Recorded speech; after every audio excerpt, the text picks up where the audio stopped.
কনসার্টের মাঝেই কি স্ক্যামে ধরা পড়ল পরকীয়া, আর এরপরই ভাইরাল ভিডিওর জেরে বরখাস্ত হলেন যুক্তরাষ্ট্রের এক প্রযুক্তি প্রতিষ্ঠানের সিইও। বিখ্যাত ব্রিটিশ ব্র্যান্ড কোল্ডপ্লের 16 জুলাইয়ের বস্টন কনসার্টে ঘটে এই ঘটনা। কনসার্টের বড় পর্দায় এক নারী ও পুরুষকে ঘনিষ্ঠভাবে দেখা গেলে দর্শকের চোখ এড়ায় না। মুহূর্তে ভিডিওটি ছড়িয়ে পড়ে নানা সামাজিক মাধ্যমে, যেখানে জড়িয়েছিলেন অ্যাস্ট্রোনোমার কোম্পানির সিইও অ্যান্ডি বাইরন ও chief HR officer Christine Cabot.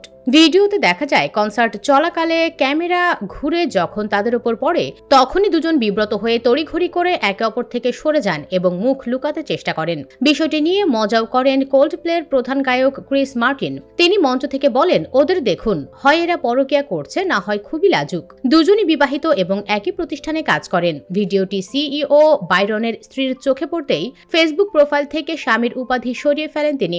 এই ঘটনার জেরে শুক্রবার 18 জুলাই রাতে প্রতিষ্ঠানটি এক্স এ জানায় সিইও অ্যান্ডি বাইরনকে সাময়িক ছুটিতে পাঠানো হয়েছে। প্রতিষ্ঠানটি আরও জানায় ঘটনাটি নিয়ে তদন্ত শুরু করেছে তারা, যদিও সরাসরি ভিডিওর প্রসঙ্গ আনেনি। জানা গেছে বাইরন 2023 সালের জুলাই থেকে অ্যাস্ট্রোনোমারের সিইও হিসেবে দায়িত্ব পালন করছেন। ক্যাবট প্রতিষ্ঠানটিতে যোগ দিয়েছেন নভেম্বরে। সূত্র BBC।